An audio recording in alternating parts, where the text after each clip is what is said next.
Shalom Bapak Ibu Saudara sekalian. Selamat berjumpa kembali dalam ibadah kita bersama dalam streaming. Senang bertemu dengan Bapak Ibu Saudara melalui layar televisi. Pagi ini dimanapun Anda berada, saya percaya Tuhan ada di tengah-tengah kita. Ia hadir, Ia hendak memulihkan kita semua. Haleluya. Mari kita siapkan hati kita untuk memuji menyembah Tuhan. Pagi ini, harapkan sesuatu yang besar yang Tuhan akan kerjakan dalam hidupmu. Percayakan bahwa Roh Kudus akan mengerjakan sesuatu dalam hidupmu. Haleluya, haleluya. Mari kita menyembah Tuhan bersama-sama.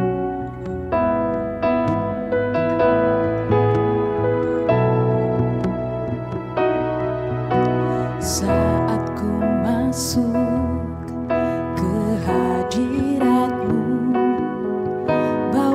persembahan ke tempat kudus-Mu, pujian ku naikkan, sembah ku berikan bagi-Mu Allah yang mulia. Kau layakkan ku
kuasa darah-Mu ya Tuhan, Engkau menjadikan kami baru ya Tuhan.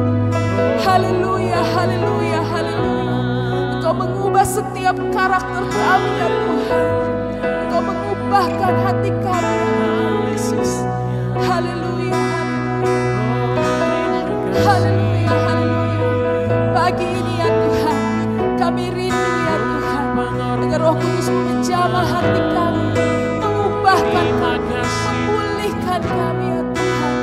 Haleluya, haleluya, haleluya,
Ibu-ibu, bapak-bapak, dan saudara-saudara sekalian yang dikasihi Tuhan Yesus, kita masih ada di dalam ibadah online dari Charismatic City Church, dan kami berdoa agar kiranya acara ibadah ini akan menjadi berkat bagi kita semua.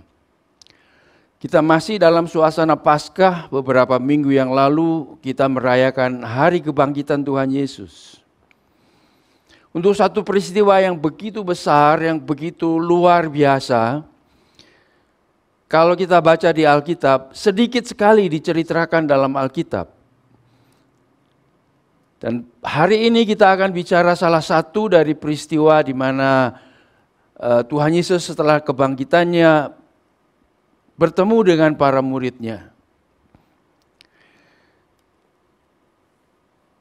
Saya ingin memberikan tema di dalam khotbah hari ini, yaitu bahwa Tuhan Yesus memulihkan iman murid-muridnya dengan dua cara. Yang pertama dengan mujizatnya, dan yang kedua dengan fellowship, dengan bersekutu, makan minum bersama dengan mereka. Dengan dua cara ini Tuhan Yesus ingin menyatakan dirinya sebagai Tuhan yang sudah bangkit dari kematian. Untuk itu mari kita lihat di dalam kitab Injil Yohanes pasal yang ke-21 ayat 1 sampai dengan 14. Ibu bapak dipersilahkan terus membuka ayat-ayat Alkitab ini, karena kita nanti akan melihat kata-kata yang mempunyai makna yang ada di dalam kisah ini. Judulnya yaitu Yesus menampakkan diri kepada murid-muridnya di pantai Danau Tiberias. Di pantai Danau Tiberias. Ayat 1 kita baca begini. Kemudian Yesus menampakkan diri lagi, berarti untuk yang kedua kali, ketiga kalinya, menampakkan diri lagi kepada murid-muridnya di pantai Danau Tiberias atau disebut juga Danau Galilea. Dan ia menampakkan diri sebagai berikut. Kita bertanya, kenapa Tuhan Yesus menampakkan diri di Danau Tiberias, daerah Galilea? Beberapa kali dia menampakkan diri kepada murid-muridnya di Yerusalem, di rumah di mana mereka berkumpul. Dan di dalam cerita itu dikatakan bahwa mereka sangat ketakutan, sehingga mereka menutup semua pintu jendela, takut kalau dilihat oleh orang bahwa mereka sedang berkumpul. Karena saat itu peristiwa Paskah penyaliban baru saja terjadi. Murid-murid masih dalam suasana sangat ketakutan. Dan dalam keadaan takut seperti itu, sulit sekali bagi mereka untuk mengembangkan iman mereka. Iman itu lawan dari ketakutan. Di mana ada iman, di situ tidak ada ketakutan. Di mana orang merasa takut, di situ dia tidak beriman. Jadi Tuhan Yesus ingin menolong mereka mengatasi ketakutannya. Karena itu Yesus katakan seperti terdapat dalam kitab Matius 28 ayat 10. Yesus minta supaya para murid itu pergi ke Galilea. Dan dia akan berjumpa dengan mereka di sana.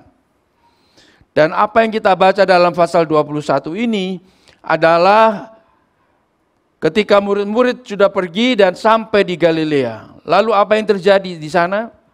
Ayat yang kedua, di pantai itu berkumpul Simon Petrus, Thomas yang disebut Didimus, Nathanael dari Kana yang di Galilea, anak-anak Zebedeus dan dua orang muridnya yang lain. Kita bertanya-tanya mengapa sampai detail perincian nama-nama ini disebutkan.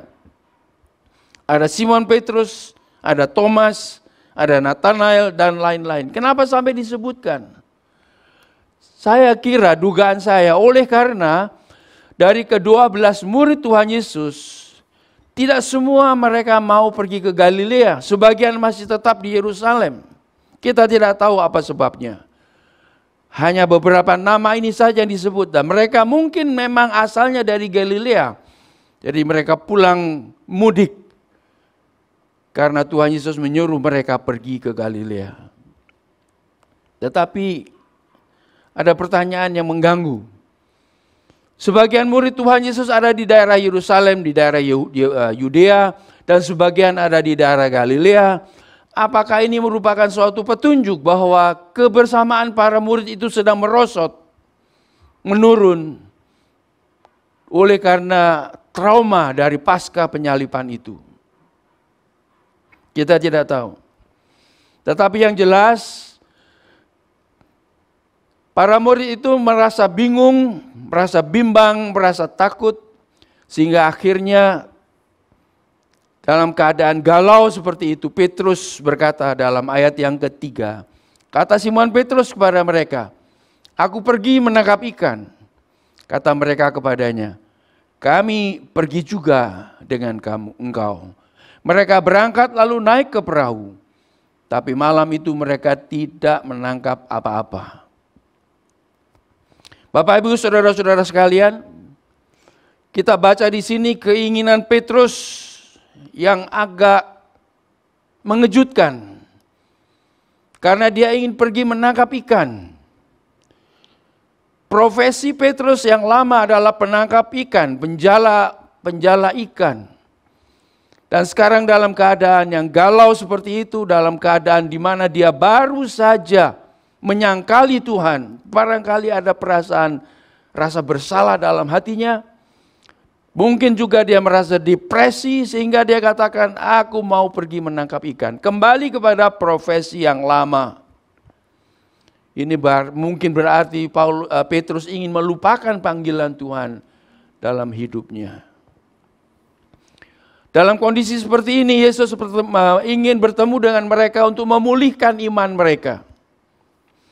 Dan pemulihan iman para murid itu dilakukan oleh Tuhan Yesus melalui mujizat, penangkapan ikan, dan melalui persekutuannya dengan mereka. Kita lihat yang pertama lebih dahulu. Tuhan Yesus menampakkan diri. Ayat yang keempat, ketika hari mulai siang, Yesus berdiri di pantai, tetapi murid-murid itu tidak tahu bahwa itu adalah Yesus. Kemudian Tuhan bertanya kepada mereka. Kata Yesus kepada mereka, hai anak-anak, adakah kamu mempunyai lauk pauk? Mereka ada di tengah danau, sepanjang malam menangkap ikan. Lalu masih ditanya, apakah kamu punya lauk pauk? Kenapa tidak ditanya mempunyai ikan? Jawab mereka, tidak ada. Di sini kita melihat satu peristiwa pengulangan dari apa yang terjadi di beberapa waktu yang lalu ketika Yesus masih bersama-sama dengan muridnya juga di Danau Galilea atau Tiberias. Diceritakan di dalam kitab Lukas pasal yang kelima ayat 4 dan 6. Murid-murid berusaha menangkap ikan, tetapi sepanjang malam mereka tidak mendapatnya. Kegagalan mereka berulang kembali di sini, tetapi kali ini jauh berbeda. Karena murid-murid itu tidak mempunyai ikan, tidak punya lauk pauk, maka Yesus berkata kepada mereka, tebarkanlah jalamu di sebelah kanan perahu, maka akan kamu peroleh. Lalu mereka menebarkannya dan mereka tidak dapat menariknya lagi karena banyaknya ikan. Di dalam kegalauan, dalam keadaan stres, depresi seperti itu, dalam keadaan kemerosotan gairah untuk mengikut Yesus, Tuhan menampakkan diri kepada mereka melalui mujizat yang luar biasa ini. Lemparkan jalamu ke sebelah kanan perahu, maka engkau akan mendapat ikan. Semalam-malaman, entah berapa puluh kali mereka melemparkan jala itu ke kanan, ke kiri perahu, hasilnya nihil. Tapi kali ini Yesus katakan, lemparkan ke sebelah kanan perahu. Dan tiba-tiba, jala itu dipenuhi dengan ikan banyak sekali. Bapak, Ibu, saudara-saudara sekalian, mungkin ini menjadi satu pelajaran bagi kita. Di tengah-tengah kegalauan, kesulitan, pergumulan hidup kita. Sebagaimana kita baca dalam cerita ini, Tuhan Yesus mau menampakkan dirinya melalui mujizat. Para murid itu menangkap ikan dalam jumlah yang besar sekali, hanya dengan sekali lempar jala. Dan itu oleh karena ikan-ikan menurut perintah Tuhan Yesus. Seolah-olah dia berkata kepada murid-muridnya, aku sudah memanggil kamu untuk menjadi penjala jiwa. Tetapi engkau masih mengingat lagi profesi yang lama sebagai penjala ikan. Apakah engkau tidak tahu bahwa aku penguasa, pemilik semuanya? Danau ini aku yang miliki. Semua ikan yang ada di dalamnya aku yang miliki. Aku bisa perintahkan ikan itu untuk datang ke perahu dekat dengan engkau. Sehingga engkau bisa menjala mereka, ikan-ikan itu. Tuhan Yesus seperti menegur mereka dengan mujizat ini. Bahwa dia adalah Allah yang berkuasa di atas segalanya. Dan sekali mereka sudah memutuskan untuk mengikut Yesus, sebaiknya tidak meninggalkan dia. Kalau mereka menghadapi kesulitan-kesulitan seperti yang sekarang yang sedang kita baca di dalam cerita ini, kesulitan itu mungkin saja panggilan Tuhan.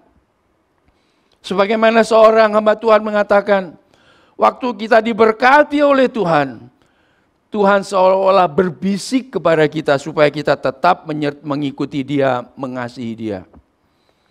Tetapi pada waktu kita ada di dalam kesulitan, kesulitan itu menjadi seperti toa, corong, pengeras suara yang dengan keras, dengan lantang Tuhan memanggil kita supaya kita tetap setia, tetap tekun, tetap sabar kepada Dia. Mungkin kalau ada di antara Bapak, Ibu, Saudara-saudara yang di dalam kesulitan dewasa ini, anggaplah itu sebagai suara Tuhan yang memanggil supaya Anda akan mendekat kepadanya. Percaya terus kepadanya. Karena Dia tidak pernah gagal. Ada seorang juga mengatakan begini, kalau engkau tidak bisa melihat tangan Tuhan yang bekerja untuk menolong dirimu, jangan ragukan hati Tuhan yang penuh dengan kasih sayang yang akan memberikan yang terbaik dalam kehidupanmu. Kita kembali kepada teks kita, maka mujizat itu terjadi. Dan ini memberikan kepada kita suatu keyakinan bahwa Tuhan Yesus masih membuat mujizat. Sampai saat ini. Sehingga kami heran sekali kalau ada orang-orang yang tidak percaya bahwa Allah membuat mujizat. Mereka beralasan bahwa sekarang manusia sudah pandai. Ilmu pengetahuan sudah begitu maju, ilmu kedokteran sudah begitu luar biasa. Tetapi kita mengetahui bahwa apa yang terjadi di dunia dewasa ini, di mana penyakit virus COVID-19 belum ada obatnya. Seolah-olah Tuhan berbicara kepada manusia bahwa ilmu pengetahuan itu belum sempurna. Ilmu pengetahuan bukan menjadi jawaban dari setiap pergumulan manusia. Bapak, Ibu, Saudara-saudara sekalian, mari kita tetap percaya bahwa Tuhan masih membuat mujizat untuk ibu, bapak, saudara-saudara yang dalam kesulitan sekarang ini. Mari kita percaya bahwa Tuhan masih membuat mujizat. Bahkan semua hasil pelayanan kita yang kita kerjakan untuk Tuhan, hasil pelayanan itu pun merupakan suatu mujizat. Ambil contoh, ketika seorang mendengar firman Tuhan, dia membuka hatinya, dia percaya kepada kebenaran firman Tuhan itu bukan oleh karena dari hasil keinginannya sendiri. Keinginan untuk percaya, iman, itu hasil dari pekerjaan Roh Kudus dan firman Tuhan. Dan itu mujizat. Tidak ada seorang pun yang bisa menyelamatkan manusia tanpa mujizat dari Tuhan. Karena itu kalau Tuhan masih membuat mujizat untuk menyelamatkan kita, mari kita percaya bahwa Tuhan masih membuat mujizat untuk menyembuhkan kita, untuk menolong kita. Dan mujizat itu dipakai oleh Tuhan untuk membuktikan dirinya sebagai Tuhan. Itulah yang dia lakukan. Sehingga ketika murid-murid Tuhan menangkap ikan dalam jumlah yang begitu banyak, dalam sekali melemparkan jala. Dalam ayat berikutnya, ayat 7, maka murid yang dikasihi Yesus itu, yaitu Yohanes, berkata kepada Petrus, itu Tuhan. Ketika Petrus mendengar bahwa itu adalah Tuhan, maka ia mengenakan pakaiannya sebab ia tidak berpakaian lalu terjun ke dalam danau. Bapak, Ibu, Saudara-saudara sekalian,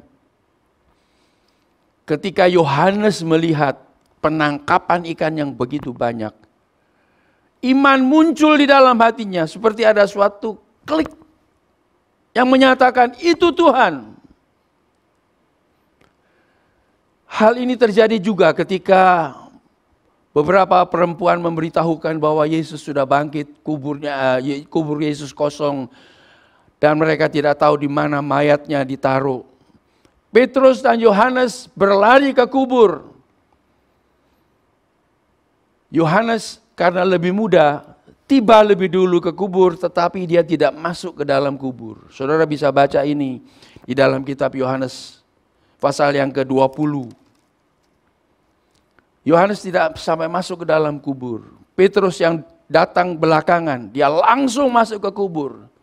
Dan dia melihat kain kapan itu tergeser. Dan kain penutup wajahnya juga ada di situ. Tetapi tubuh tidak ada. Jenazah tidak ada. Petrus hanya melihat fenomena-fenomena ini. Yohanes yang datang belakangan, dia menyusul, dia masuk ke dalam kubur. Dia melihat juga apa yang dilihat oleh Petrus. Tetapi mari kita baca. Di dalam ayat yang ke-8 dari Yohanes pasal yang ke-20. Maka masuklah juga murid yang lain yang lebih dahulu sampai di kubur itu. Dan ia melihatnya dan percaya. Ada sesuatu yang bangkit di dalam hati Yohanes ketika melihat fenomena yang sama yang dilihat oleh Petrus. Itu tidak terjadi dalam diri Petrus, tetapi terjadi dalam diri Yohanes sehingga dia percaya. Dalam pengalaman seperti itu juga, ketika Yohanes melihat ikan-ikan yang begitu banyak yang ditangkap, ada sesuatu yang lahir dalam hatinya dan mengatakan, itu Tuhan Yesus. Dan dia beritahukan kepada Petrus. Bapak Ibu, saudara-saudara sekalian yang dikasihi Tuhan, mujizat masih terjadi. Dan jikalau Bapak Ibu memerlukan mujizat, datanglah kepada Tuhan. Mintalah kepada Tuhan untuk membuat mujizat. Ingat, kita tidak bisa memerintah Tuhan. Mujizat itu terjadi di dalam ranah, dalam payung kedaulatan Tuhan. Dan kita harus bisa menyerahkan diri kepada Tuhan pada waktu kita memohon mujizat terjadi dalam hidup kita.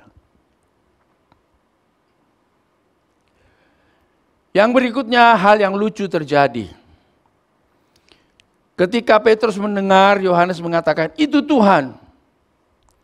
Dikatakan di dalam ayat tadi bahwa ketika Petrus mendengar bahwa itu adalah Tuhan, maka ia mengenakan pakaiannya sebab ia tidak berpakaian lalu terjun ke dalam danau. Petrus tidak bisa menahan dirinya lagi sebagai seorang yang impulsif. Ketika Yohanes katakan, itu Tuhan, dia langsung percaya juga. Tetapi waktu itu dia tidak berpakaian. Sehingga dia ambil lebih dahulu pakaiannya. Lalu dia terjun ke danau berenang dengan pakaian lengkap. Kalau orang mau berenang berpakaian lengkap tentu memperlambat lajunya renangnya itu. Padahal Petrus dia tinggalkan perahu itu terjun ke danau karena ingin secepat-cepatnya bertemu dengan Yesus. Yang lebih aneh lagi. Di dalam ayat yang ketiga tadi kita baca, Petrus berkata, aku pergi menangkap ikan. Sekarang sudah dapat ikan, semua ditinggal olehnya. Mengapa? Karena dia ingin bertemu dengan Tuhan Yesus. Begitu besar kerinduan Petrus untuk bertemu dengan Tuhan, sampai dia terjun dan berenang ke tepi pantai yang jaraknya sekitar 150 meter saja. Teman-temannya menarik jala yang dipenuhi dengan ikan itu sampai ke pantai. Ayat 9. Ketika mereka tiba di darat, mereka melihat api arang dan di atasnya ikan dan roti. Yang pertama tadi Tuhan Yesus membuat mujizat untuk menyatakan dirinya sebagai Allah yang berkuasa. Dan yang kedua ini, Tuhan ingin menyatakan dirinya sebagai Tuhan melalui suatu fellowship dengan para muridnya, persekutuan dengan muridnya. Karena itu dia menyediakan di tepi pantai itu api arang, ada ikan, ada roti. Dan Tuhan kemudian katakan, ambil ikan-ikan yang baru kamu tangkap, yang masih segar. Aku ingin berfellowship dengan engkau semua.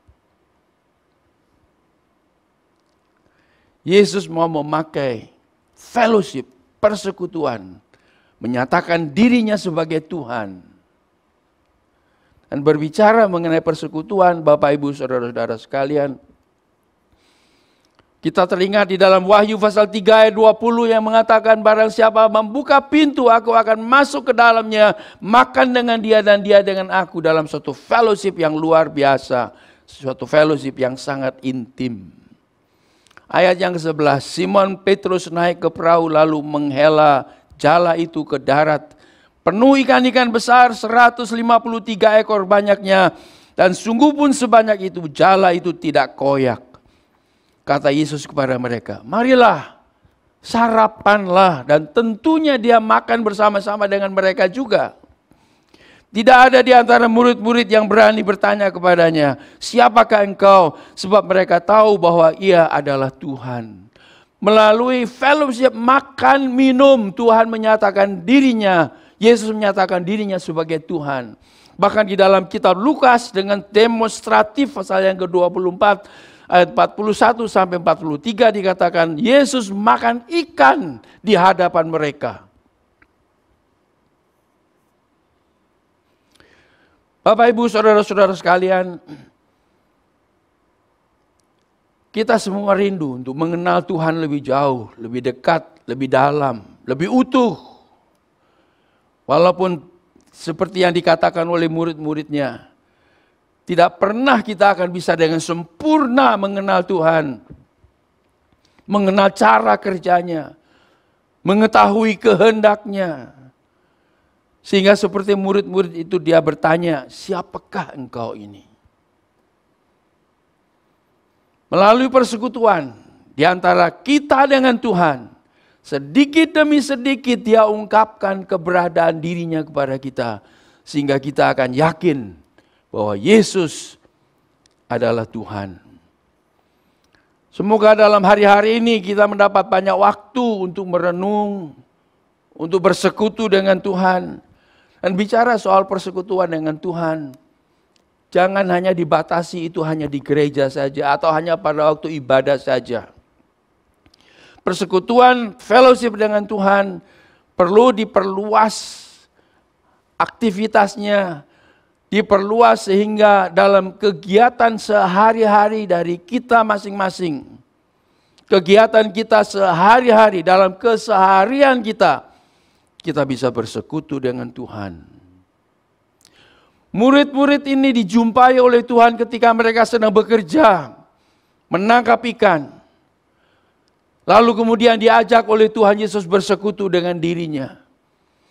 Bapak, Ibu, saudara-saudara yang sedang bekerja, apakah bisa membuka hati kepada Tuhan, meluangkan diri agar Tuhan mau menyatakan dirinya yang dalam persekutuan di tempat kerja.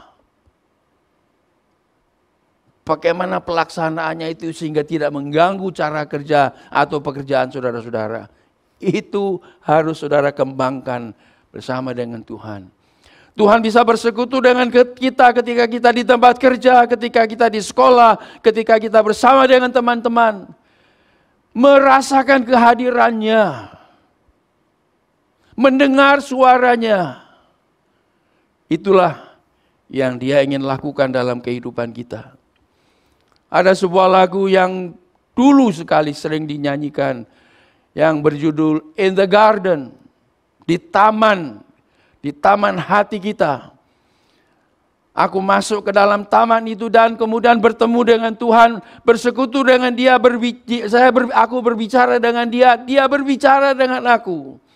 Dalam satu persekutuan yang manis, satu persekutuan yang begitu dirindukan oleh Petrus, sehingga dia tidak segan-segan untuk terjun ke dalam danau, supaya bisa cepat bertemu dengan Yesus.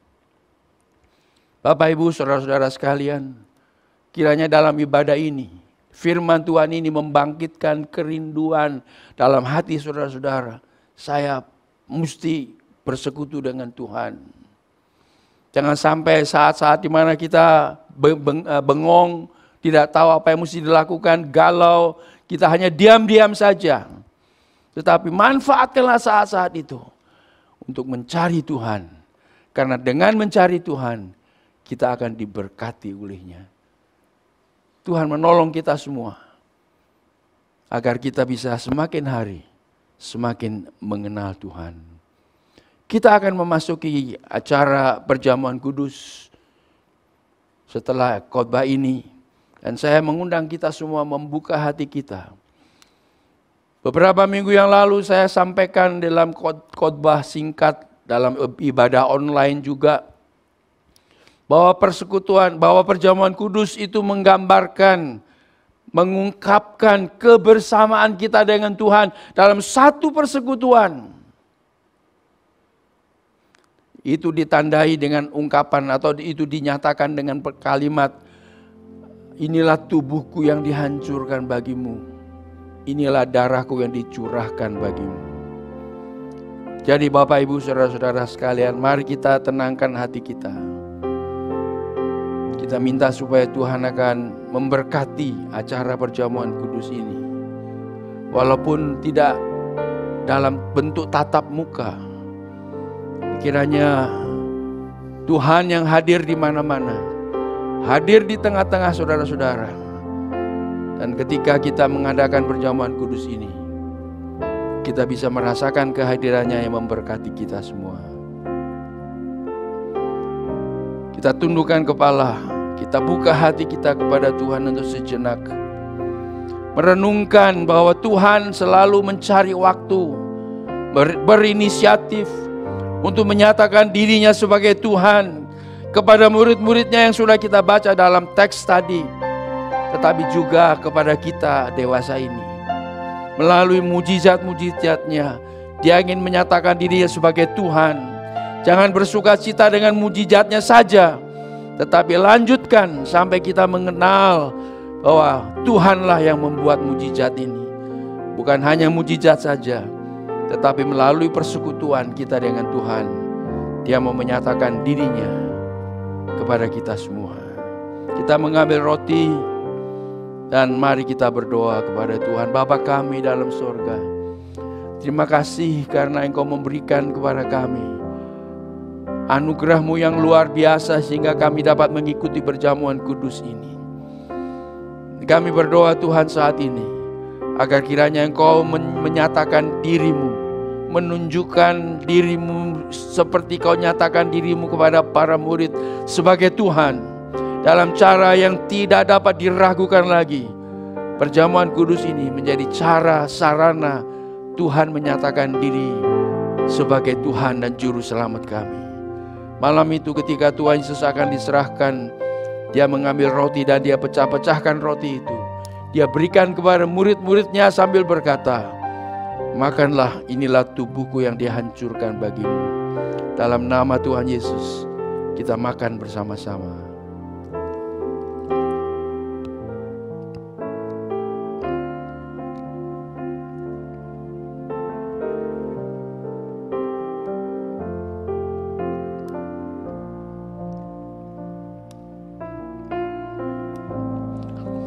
Setelah makan, Tuhan mengambil cawan minuman dan Dia berikan kepada para muridnya, meminta mereka minum dari cawan itu sambil berkata, minumlah kamu dari cawan itu. Di dalamnya berisi minuman yang melambangkan darah Yesus Kristus yang tercurah di atas kayu salib. Apabila kita minum minuman perjamuan kudus ini, mari kita minum dengan iman bahwa ada kuasa di dalam darah Yesus. Kuasa untuk menyelamatkan, kuasa untuk menyembuhkan, kuasa untuk melepaskan kita dari segala beban persoalan kita. Bahkan kuasa yang dapat melepaskan kita dari kuasa-kuasa gelap, dari kuasa-kuasa iblis. Tuhan mengambil cawan minum itu dan berikan kepada murid-muridnya. Dan marilah kita di dalam nama Tuhan Yesus Kristus minum bersama-sama dari cawan minuman ini.